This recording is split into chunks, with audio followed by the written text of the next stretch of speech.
Tous les parents seront d'accord pour dire que suite à l'arrivée de bébé, leur vie a complètement été bouleversée. Il y a des petits bonheurs au quotidien, des petits moments magiques qui nous rendent heureux et sereins. Cependant, la planification de la vie familiale peut apporter son lot de surprises et d'événements tragiques qui chamboulent totalement le quotidien. Aujourd'hui, Être parent vous présente des pistes et des solutions à adopter lors de séparation et de décès. Aussi, comment ne pas en arriver à être au bout du rouleau.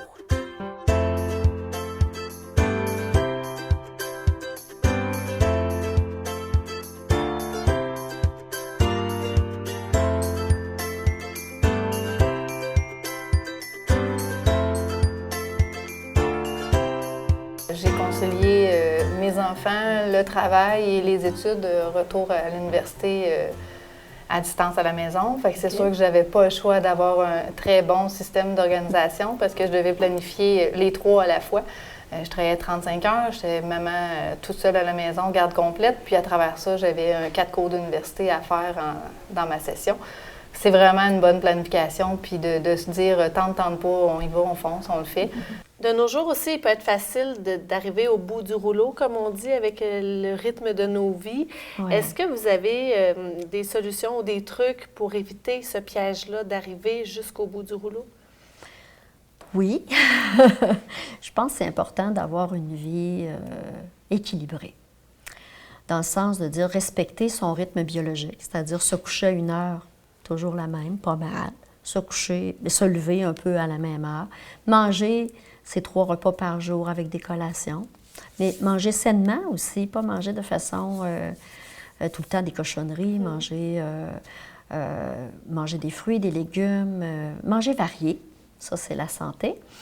Ensuite, c'est important de ne pas trop travailler. Tu sais, des fois, on fait des périodes de travail intensif, là, des 60 heures semaine.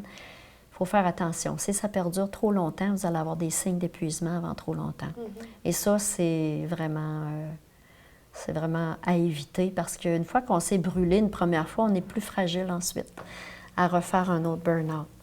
Donc, c'est sûr, avoir une vie plus saine, faire attention de ne pas trop travailler. Garder des moments pour soi, où on a du plaisir, sortir avec des amis, faire quelque chose qui nous fait du bien. Et faire garder les enfants.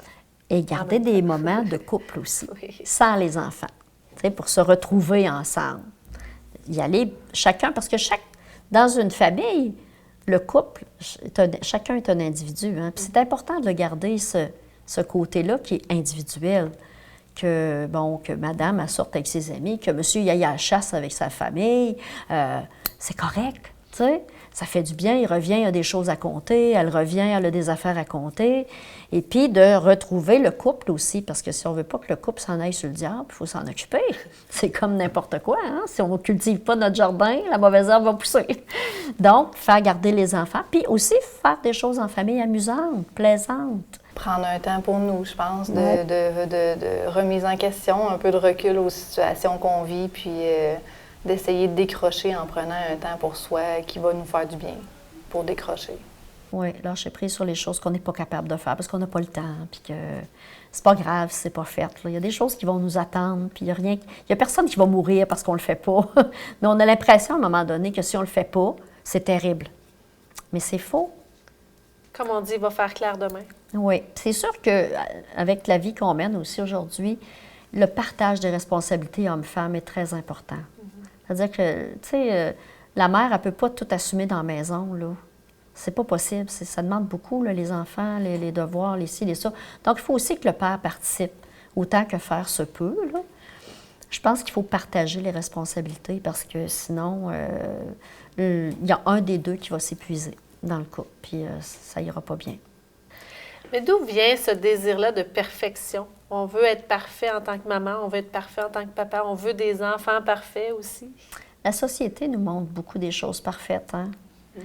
Nous montre juste du beau. Dans les revues, c'est des femmes parfaites, on nous montre des athlètes parfaits qui sont extraordinaires, qui se dépassent, des joueurs de hockey fantastiques qui gagnent des montants faramineux. Bon, donc, c'est certain que tous ces modèles-là nous amènent à au désir d'être parfait, de pas être critiqué, de ne pas être perçu comme quelqu'un de pas bien, là. Est-ce qu'on peut se simplifier la vie? On devrait.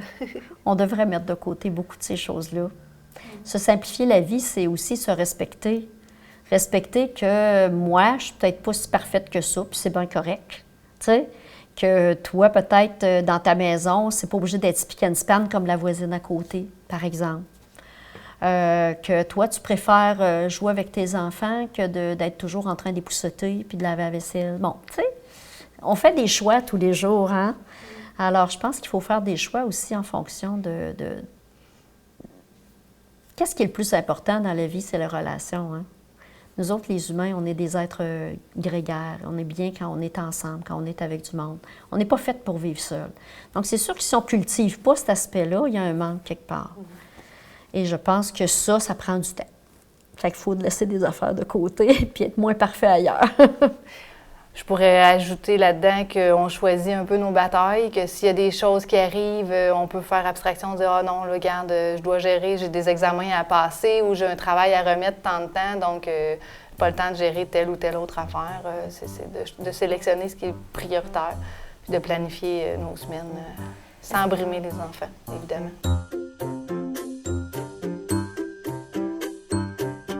Si on parlait de la séparation, par exemple, d'un divorce, comment on peut... quel mot doit-on choisir? Bien, moi, je pense qu'il faut... Ce qui est le mieux possible, c'est quand les deux parents peuvent s'asseoir avec les enfants ensemble pour annoncer que papa et maman ont décidé de ne plus vivre ensemble parce qu'ils s'entendent moins bien ces temps-ci, puis ils s'aiment moins. Donc, maintenant, papa et maman ils ont décidé que c'était terminé leur vie de couple. Et puis, c'est pas votre faute. Ça n'a rien à voir avec vous, les enfants. C'est vraiment entre papa puis moi, par exemple.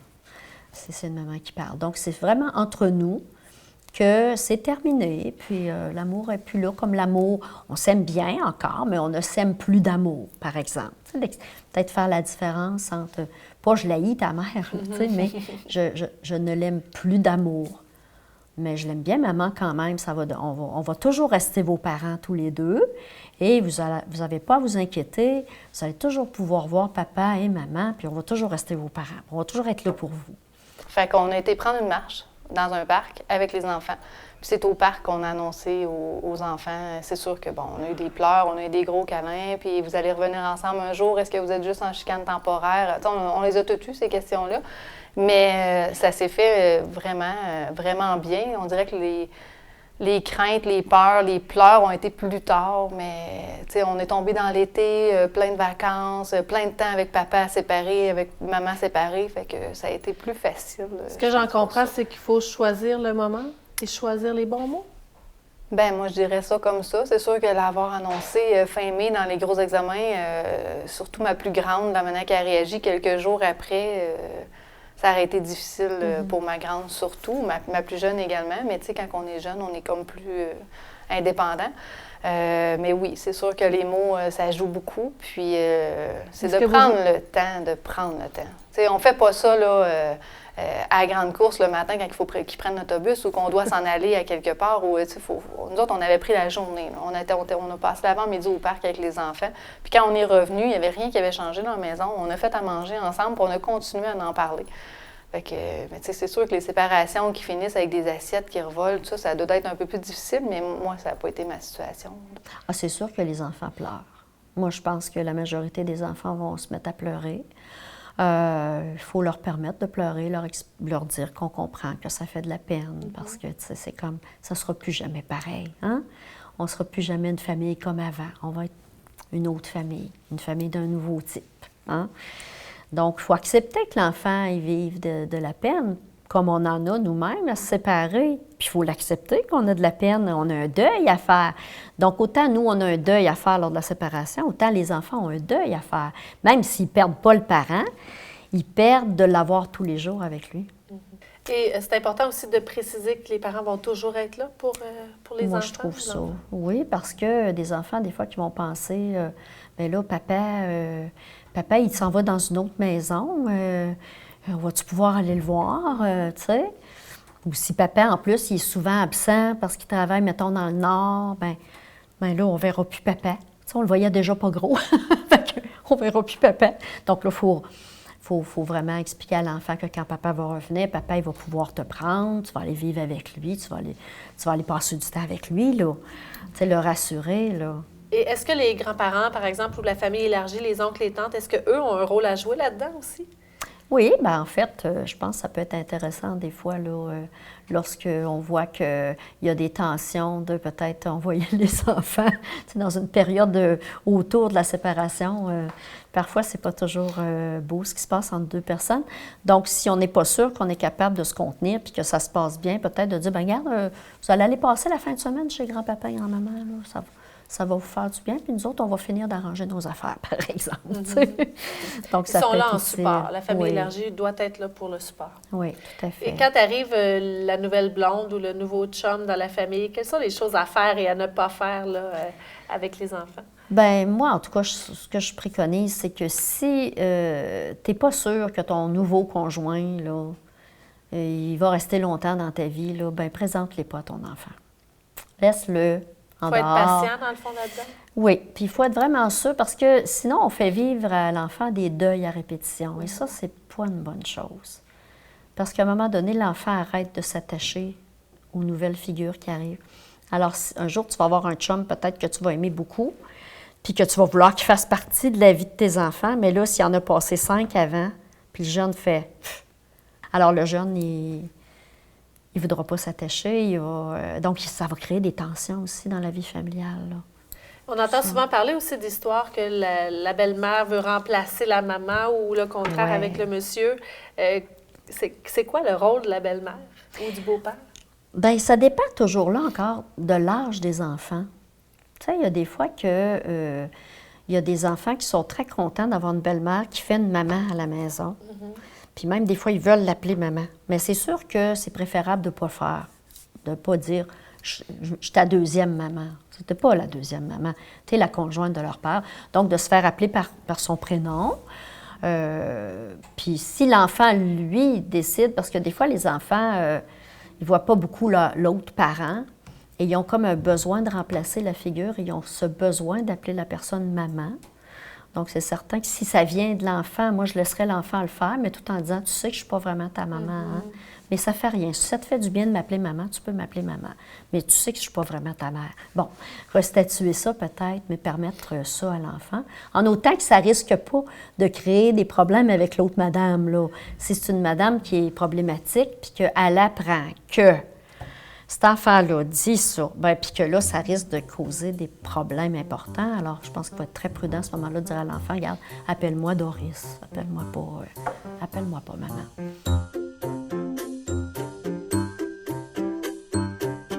Est-ce que toi, tu peux nous expliquer ce qui est arrivé à ton papa? Il était en auto et un pick-up lui a foncé dedans. OK. Il a des grosses bosses à la tête. Il était à l'hôpital, le père était capable de réparer sa tête. Il avait trop de bosses et il est mort. Dans le fond, il s'en allait travailler. Il travaillait du soir, fait qu'il commençait à 2 h l'après-midi. Fait qu'il est parti travailler après le dîner. Puis en s'en allant, on habitait à Terrebonne dans ce temps-là, il travaillait à Montréal. Fait qu'on s'en allait sur l'autoroute. Bien, il s'en allait, nous, on n'était pas là. Puis il s'en allait vers le sud, là. Puis il y a un terre-plein entre les deux. Mettons, il y a des voies qui vont vers le sud, des voies qui vont vers le nord. Lui, il partait vers le sud. Puis il y a eu un... On ne sait pas exactement ce qui s'est passé, de la rage au volant, mais entre deux conducteurs, mais sur les voies qui s'en allaient vers le nord. Fait que complètement de l'autre côté du terre-plein. Puis, dans le fond, ils sont comme chicanés. Puis, ce qui est arrivé finalement, c'est qu'il y en a un qui a donné un coup de roue sur l'autre véhicule. L'autre véhicule a traversé le terre-plein, puis s'est retrouvé sur la voie du sud, là, devant Danny, finalement. Fait que Danny a comme foncé dans le pick-up qui arrivait de nulle part, là, de l'autre côté complètement. Là. Il était comme pas du tout impliqué dans la cause de l'accident, là, finalement. Fait qu'ils l'ont emmené à l'hôpital Sacré-Cœur, puis ils ont vu que c'était surtout au niveau du cerveau là, qu'il y avait des blessures. Là, le cerveau qui enflait beaucoup, là, il y avait un traumatisme crânien. Puis à ce moment-là, ce qu'ils ont fait en urgence, c'est qu'ils ont comme enlevé une partie du crâne pour laisser de la place pour que le cerveau puisse gonfler sans être trop comprimé, pour essayer d'éviter les séquelles. Fait qu'ils l'ont mis dans un coma provoqué par les médicaments là, pour les premiers jours, le temps que son état se stabilise, là, finalement. Finalement, ben, c'est ça. Après quelques jours, quand ils ont enlevé les médicaments qui causaient le coma, ben, il ne se réveillait pas non plus. Fait que ça a duré quand même un petit peu plus que 2 mois là, sans qu'il se réveille. Là. Puis c'est sûr qu'à la fin, il n'était plus dans le coma complètement parce qu'il avait ses réflexes, il ouvrait les yeux, mais il n'y a jamais eu de signe de conscience, mettons. Il ne suivait pour rien les yeux, puis on n'a jamais eu de contact avec lui. Fait qu'il est décédé finalement après, un petit peu plus que 2 mois après l'accident, le décès de l'accident. Comment ça s'est passé ces 2 mois-là à la maison avec Alec? Ben, on n'était pas souvent à la maison là, pendant ces 2 mois-là parce qu'on était beaucoup à l'hôpital. C'est sûr que le premier gros changement qu'il y a eu, c'est que moi, j'étais à la maison avec Alec. Là. Il s'était jamais fait garder, il n'allait pas à la garderie. Fait que ça a été comme tout un revirement de situation. Là. Il fallait s'adapter à ça, dans le fond, parce que je pouvais pas vraiment l'amener à l'hôpital aux soins intensifs et tout ça. Et lui était très jeune à ce moment-là? Il y avait 1 an et demi. Okay. Ouais, pas tout à fait 1 an et demi quand l'accident est arrivé. J'ai été chanceuse, par exemple, on était bien entourés parce que j'ai eu beaucoup d'amis qui sont relayés pour venir garder à la maison, de la famille aussi, là, des cousines, des tantes qui sont venues de Gatineau, de l'Abitibi, qui sont venues passer du temps chez nous pour essayer d'avoir une stabilité avec Alec, là, que lui puisse rester à la maison le plus possible. Puis même, j'ai des amis qui ont créé un groupe sur Facebook là, pour demander de l'aide, puis que les gens remplissaient des tableaux pour dire leur horaire où ils pouvaient venir chez nous. Fait qu'il y avait une grosse organisation autour de ça. Là, on a eu beaucoup d'aide, puis ça a été super apprécié parce que ça nous permettait, nous autres, d'être à l'hôpital au moment où on avait encore de l'espoir. Dans le fond, que Danny se réveille, on espérait être là quand ça arriverait, puis pour voir l'évolution. Puis, étant donné qu'on ne savait pas son niveau de conscience non plus, bien, on ne voulait pas qu'il soit tout seul, c'est sûr. Est-ce que vous avez l'impression que Alec a eu connaissance de ce qui se passait à ce moment-là? C'est dur à dire parce qu'il parlait pas beaucoup à ce moment-là. Puis c'est sûr que dans son quotidien, il n'y a pas eu tellement de changements dans le sens où c'est moi qui étais à la maison avec lui, tu sais, fait que son papa était déjà parti pas mal longtemps dans la journée là, pour le travail.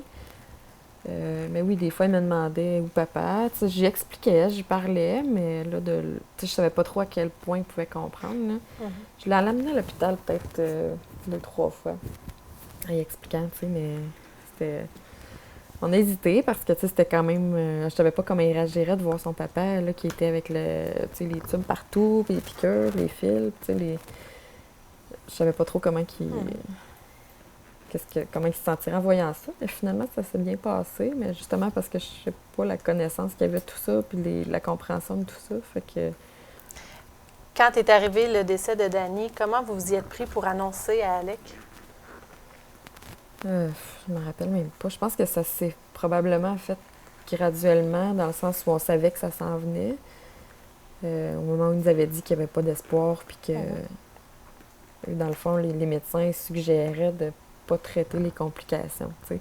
Parce qu'il y a quelqu'un qui est alité longtemps comme ça, à un moment donné, il va avoir des pneumonies ou des infections qui s'installent. Puis là, ben, quand ils voient que la personne ne récupérera pas, ben, ce qu'ils font, c'est qu'ils ne traitent pas les complications, puis c'est comme ça que ça se termine, dans le fond.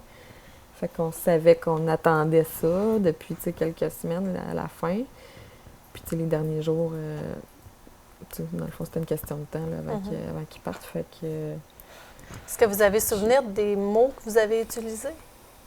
Pas vraiment, non. Je ne peux pas te dire. Il y a eu tellement d'affaires qui sont passées. Oui, je pense que c'est important de prendre bien le temps de s'asseoir, de peser nos mots, hein, pour annoncer les choses sans que ce soit trop dramatique aussi. Mais c'est pas toujours facile parce que c'est sûr que si c'est un décès, il faut d'abord peut-être s'être calmé soi-même face à ça parce que dès on se fait annoncer qu'il y a un décès, par exemple, d'un proche, c'est certain que soi-même, on est en choc, on vit une série de réactions psychologiques très intenses. Si l'enfant n'était pas là, je pense que c'est bien d'attendre d'avoir passé cette période-là et de vraiment s'asseoir avec l'enfant et de lui dire qu'on va lui annoncer quelque chose de très dur, de très plate. Mais il faut qu'il apprenne que, par exemple, papa est mort. Hein? Papa est décédé. Puis moi, je pense que c'est important de dire les vraies choses aussi à l'enfant parce que des fois, on a tendance à cacher des choses, mais peut-être pas sur le vif tout de suite. Là. C'est peut-être pas nécessaire qu'il sache tout de suite comment papa est mort, puis à moins qu'il pose des questions. À ce moment-là, s'il pose des questions, il faut lui dire franchement les vraies affaires, parce que tôt ou tard, il va l'apprendre. Puis si on lui a menti, c'est pas bien le fun pour l'enfant d'apprendre qu'on lui a menti. Le décès, c'est moi qui ai dû l'annoncer. Ma fille, comme je dis, est restée de glace. Marc-André a beaucoup pleuré. Mais ma plus grande inquiétude, c'était les commérages. Je suis sorti de l'hôpital et je recevais déjà des appels. Comme quoi que ma conjointe était malade, puis elle était morte. Là, je dis, moi, c'est un de mes amis qui me ramenait à la maison. Il dit, veux-tu arrêter prendre un café? Je dis, non, faut que je me dépêche d'être à la maison parce qu'il va se passer quelque chose, je suis certain. On était sur la route et la prof m'a appelé me disant, qu'est-ce que je fais avec ta fille? Là, j'étais là comme, quoi que je fais avec ta fille? Ben, ta femme est morte. Là, ça a été comme, boum, là, j'ai reçu un coup de masse parce que fallait que je deal avec la façon que ça allait être annoncé à mes enfants, puis que ça risquait d'être annoncé par quelqu'un d'autre. On l'annonce le plus honnêtement possible, avec la vérité, sans rien cacher à l'enfant. C'est un peu notre confiance qu'on met dans les mains d'un enfant en ne lui contant aucune menterie.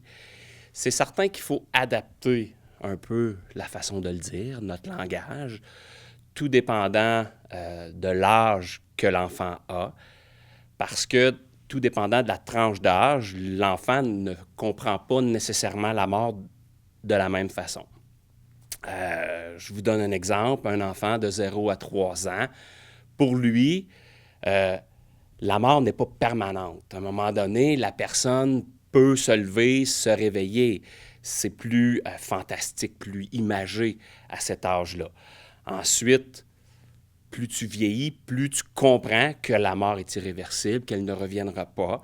Alors, il faut vraiment adapter notre langage pour que l'enfant le connaisse, le reconnaisse, le comprenne. Un enfant qui pense que la personne va se réveiller, on ne doit pas aller lui dire « Regarde, grand-maman fait dodo » ou « Grand-maman est partie en voyage », par exemple. Parce que ce que ça peut créer, c'est que l'enfant va avoir peur d'aller se coucher, peur de ne pas se réveiller si grand-maman ne se réveille jamais, peur d'aller en voyage, ou si on lui dit que maman dort, mais ça veut peut-être dire qu'un jour, elle va se réveiller, parce que moi, quand je dors, je me réveille. Alors, vous voyez, c'est pas toujours évident d'expliquer à un enfant, mais il ne faut pas jamais le laisser de côté, lui montrer que c'est pas beau, que c'est noir, que c'est triste. Ça fait partie de la vie. Alors, on doit intégrer ces enfants-là dans le rite funéraire et de leur expliquer correctement dans un langage qu'ils doivent comprendre. Puis là, Alec a grandi. Maintenant, il a 5 ans et demi. Est-ce qu'il y a eu une période où il a réalisé tout ça? Comment ça s'est passé, cette période-là? Oui, je pense que c'est quand il a commencé à la garderie, vers 2 ans, puis en vieillissant, quand il a commencé à voir que les amis avaient des papas qui venaient les chercher. Je pense que c'est là qu'il a commencé à me dire, moi, il est où mon papa? Puis je vais-tu revoir un papa un jour? Puis de me dire, je m'ennuie de mon papa, des choses comme ça, des commentaires comme ça. Ils ont commencé plus. Puis quand il parlait mieux, là, évidemment, là, peut-être plus vers 3 ans. Mais c'est ça, ça a commencé plus quand il y en a vu d'autres autour de lui ou qui va jouer chez des amis, qui voit les papas, qui voit l'interaction des autres enfants. Là. Qu'est-ce que vous avez fait? Quelle a été votre réaction à ce moment-là? Ben, ça ne devait pas être facile. Ouais. À ce moment-là, là. C'est comme non, c'est ça. Les premières fois, je te dirais que je suis comme restée bête là, de l'entendre dire ça. Là. C'est sûr que ça vient me chercher. Là. Je lui explique que son papa, il l'aimait, puis que son papa, il l'aime encore, puis qu'il va toujours l'aimer, puis qu'il est quand même chanceux d'avoir d'autres familles autour de lui, puis que moi, je vais être là, que je suis là aussi avec lui. Fait que ça, c'est comme de... C'est de trouver le positif malgré la nouvelle négative. Oui. Si je veux pas ignorer qu'est-ce qu'il me dit puis qu'est-ce qu'il ressent, fait que je prends le temps d'en parler avec lui puis de demander qu'est-ce que ça. Il fait d'avoir une discussion avec ça, mais oui, c'est ça. C'est pas évident de savoir quoi dire. Là. Il est évident, et tous les psychologues vont le dire, et en passant, je ne suis pas un psychologue, hein. C'est par l'expérience, par les lectures, parce qu'on voit que je suis prêt, je suis capable de dire ces choses-là. Mais oui, il faut intégrer les enfants au rite funéraire. Souvent, les adultes vont, à tort, essayer d'éloigner les enfants pour les protéger, ce qui est très bien en tant que parent. Il faut protéger nos enfants. Mais si on les éloigne de quelque chose, ils ne comprendront pas comment ça fonctionne. Je vais vous donner un exemple. Un enfant arrive au cimetière en plein été avec ses parents. Ce jeune-là n'a pas suivi les étapes, le rituel et tout ça. Et à un moment donné, dans la discussion des adultes, le parent dit au petit: garde, on a enterré grand-maman ici. Il les regarde, il dit: quoi? Il dit: vous avez semé grand-maman. Dans la tête de l'enfant, lui, il n'a pas compris ce qui s'est passé parce qu'il n'a jamais vécu un deuil, jamais vécu les salons funéraires. Et ce qui est très bien aussi, avant d'amener un enfant au salon funéraire, c'est de lui expliquer, avant d'arriver, qu'est-ce qui va se passer, qu'est-ce que tu vas voir, pour justement, quand il va ouvrir les portes, qu'il s'attende à au moins une explication. Si grand-maman est exposée dans son cercueil, elle va être couchée, mais elle ne dort pas. La peau va peut-être être froide, elle va peut-être être un petit peu différente, mais le jeune, au moins, il sait à quoi s'attendre. Peut-être qu'il va avoir moins de surprises. De jamais pousser non plus un enfant à venir au salon funéraire, parce que de le forcer peut créer l'effet contraire. Fait que ça prend une discussion avant, de voir comment est-ce que lui se sent à l'aise à travers tout ça, et par la suite, le cheminement va se faire. Et par la suite, rendu à la maison, de faire un petit retour.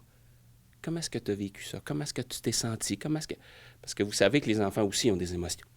Nous aussi, on a des émotions. Alors, eux, ils en ont, c'est certain. Mais Gabrielle est restée de glace, mais vraiment de glace. J'ai eu extrêmement peur de la réaction qui allait arriver. Heureusement, au funérailles, elle a pleuré beaucoup. Et là, parce que j'avais peur de comment, si ça ne sortait pas, qu'est-ce qui allait arriver. Marc-André, c'était extrêmement différent.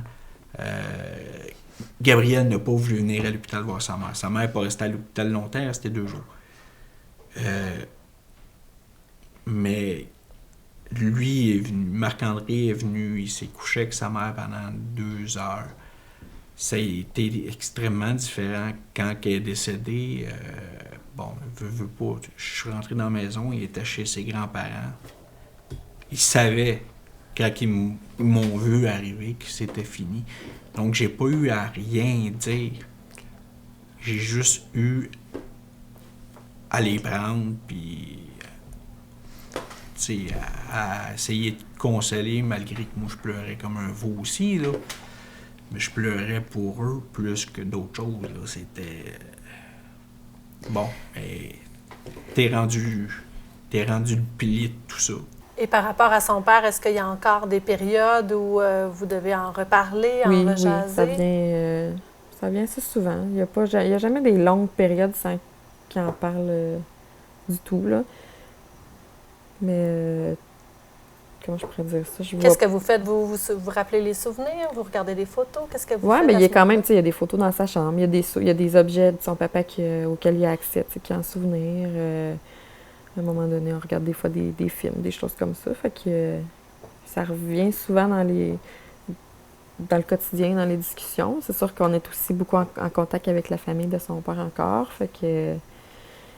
Puis il comprend ces liens-là aussi. T'sais, quand il va chez grand-maman, c'est sûr qu'il voit encore des photos de papa, puis qu'il en parle avec elle. Puis quand il va chez ses cousins, son parrain, sa marraine, c'est eux qui gardent le chien de Danny, dans le fond, qui l'ont pris après. Fait que il y a comme plusieurs éléments là, un peu partout qui font qu'on en parle couramment. Là. Donc, le où ce qu'elle est, maman, non, j'ai pas eu à ça. Mais faut que je fasse attention pour pas en parler encore. Parce que, justement, mardi, je parlais de Liliane avec quelqu'un au téléphone, puis il est venu me rejoindre, puis il pleurait. Il dit, je suis pas capable d'entendre parler de maman. Donc, c'est des choses, là, il faut encore faire attention avec le petit. Avec ma fille, c'est très différent, on en parle. Puis on parle du futur facilement, là, plus facilement. Assez mieux adapté. En ce moment, assez mieux adapté. Plus tard, je ne sais pas, c'est une crainte. Est-ce qu'il y a des périodes dans l'année où c'est plus difficile? On pense au temps des fêtes, à l'anniversaire, l'anniversaire du décès aussi. Oui, c'est ça. Ben, l'anniversaire de l'accident, l'anniversaire du décès, c'est sûr qu'on a toujours des pensées pour ça, là. Puis qu'on revit un petit peu à chaque fois les événements. Surtout à cette heure qu'avec Facebook, on a comme nos souvenirs, là. Oui. Fait que là, on voit. Puis tu sais, il y avait comme beaucoup d'interactions sur Facebook, là, pour tenir les gens au courant de ce qui se passait à l'hôpital, les gens qui nous envoyaient des mots. Fait que là, ben, chaque jour, je vois mes souvenirs Facebook de ce qui se passait, tu sais, cette année-là. Fait que ça nous ramène là-dedans, c'est sûr. Mais puis le temps des fêtes, ben, tu sais, des événements comme ça, on se rappelle toujours le vide que ça a laissé, là. C'est sûr qu'on le remarque plus. Là. Et vous faites quoi dans ces moments-là? Pas rien de particulier. On y pense, c'est sûr, on en parle, mais on n'a pas de tradition, mettons. C'est sûr que le monument a été installé juste cet automne. Fait que on n'a pas de tradition, exemple, d'aller porter des fleurs ou quelque chose comme ça. Ça a été long pour toutes sortes de raisons, là, mais on n'allait pas au cimetière, mettons. C'était pas une habitude qu'on avait parce que... Est-ce que ça va devenir un J'aimerais rite? ça, oui, Ok. j'aimerais ça. On n'en a pas parlé vraiment plus que ça, mais je trouve que ça pourrait être symbolique là, avec Alec de faire quelque chose comme ça. Ouais. Le conseil que je peux dire, lisez avant. Il y a des sites Internet, il y a des lectures et tout ça. Avant de dire n'importe quoi, des fois, là, des fois, c'est mieux de se taire aussi. Parce qu'un enfant va vous poser les questions qu'il veut savoir. L'incinération. Pourquoi grand-maman elle est incinérée? Pourquoi grand-maman elle est exposée? Comment ça s'est passé? On explique les choses qu'ils veulent entendre. Allons pas plus loin que la question. C'est quoi l'incinération? On a brûlé grand-maman. On a pris ses cendres, on l'a mis dans l'urne pour lui expliquer comment est-ce que grand-maman ou grand-papa s'est retrouvé dans cette urne-là. Moi, des fois, les gens sont exposés dans leur cercueil. Les enfants viennent me voir. Ils sont où les jambes de grand-maman? Je prends le temps de leur expliquer. Il y a même des fois, en famille, intime, j'ai ouvert le cercueil pour montrer à l'enfant, regarde, ils sont là, c'est grand-maman au complet. Fait que, comme ça, ils ne partent pas chez eux en se faisant des idées bizarres des fois, mais qui peuvent l'empêcher d'avancer à travers tout ça. Fait que c'est d'aller le plus simplement possible, avec toute la vérité, sans rien cacher. Je reviens à ça. C'est le message, je crois, qu'il faut retenir de ça. Le dernier soir qu'elle était à la maison, ça avait été une journée extrêmement pénible, puis, avec les médecins, puis Liane avait demandé de la garder jusqu'à la fin. Donc, j'ai essayé de me rendre jusqu'à la fin. Puis là, dans l'après-midi, le médecin m'a dit, « Vous savez, M. Giroux, là, malgré toute votre promesse, si vous êtes plus capable, puis là, dans la soirée, elle s'est mis... déjà, dans la journée, elle divaguait, Donc, j'ai attendu. Ma fille était allée à l'écurie toute la journée. Elle voulait y aller. Puis, quand elle est revenue, j'ai fait comme un petit meeting avec les enfants. Je dis, bon, avez vu maman où est-ce qu'elle en est rendue? Est-ce que papa doit l'amener à l'hôpital? Est-ce que c'est correct pour vous que je l'amène à l'hôpital? Puis ça a été oui. Marc-André, lui, est allé se recoller sur sa mère. Gabriel, lui, a tout simplement dit « Bye-bye, maman, au revoir ». Qu'est-ce qu'on répond en tant que parent aux enfants quand on se fait demander c'est quoi la mort et pourquoi la mort? C'est une très, très bonne question. Je ne serais même pas capable de répondre à ça. Pourquoi la mort? Souvent, moi, ce que je vais faire, c'est que je vais prendre des exemples. Hein? C'est sûr que la vie, encore une fois, tu viens au monde pour mourir. Fait que de l'expliquer à un adulte ou de l'expliquer à un enfant, moi, c'est comme ça que je le ferais. Mais si l'enfant ne comprend pas, souvent, la religion, pour ceux qui en ont, peuvent venir nous aider. Bon, dans le ciel, le petit Jésus est venu. Peu importe la religion. Si on n'a pas de religion ou on est mal à l'aise d'expliquer à un enfant comme ça, bien, prenons des moments de la vie. Le chien qui est décédé, le chat, même la musique. C'est bizarre, on écoute de la musique. il n'y a plus de musique. Mais la mort est un peu comme ça. La mort, la personne n'est plus là. Quand la musique arrête de tourner ou de jouer, on ne l'entend plus. Mais souvent, cette musique-là, on l'a encore dans la tête et on l'a encore dans le cœur. Alors, tu peux expliquer la même chose, grand-maman n'est plus là, mais tu l'as dans ta tête et tu l'as dans ton cœur. Toi, Alec, là, quel métier tu vas faire quand tu vas être plus grand? Travailler à la place de papa. OK. Qu'est-ce qu'il faisait, ton papa? Il faisait du métal. T'es machiniste. Machiniste? C'est ça que tu aimerais faire plus tard. Ce qui donne du sens et de la valeur à vos journées, ce qui vous permet d'en retirer le maximum de satisfaction, c'est l'état d'esprit que vous adoptez envers la vie. Vous êtes la seule personne qui peut prendre les choses en main. Il n'appartient qu'à vous de simplifier votre vie et de prendre le temps de la vivre pleinement. L'élément le plus important est votre attitude envers la vie. Vous pouvez décider de la compliquer ou de la simplifier. L'option, par exemple, de vous faire un nouvel amoureux, est-ce que vous en êtes rendu là ou ça... Ben, j'aimerais ça à un moment donné. Ça veut de rencontrer la bonne personne, mais c'est sûr que j'aimerais ça. Pour Alec aussi, d'avoir quelqu'un qui... C'est sûr que les grands-pères sont super présents pour faire le rôle masculin, l'espèce de rôle paternel, mais c'est sûr que dans le quotidien, ça serait le fun. Puis moi, j'aimerais ça aussi avoir d'autres enfants à un moment donné. On verra.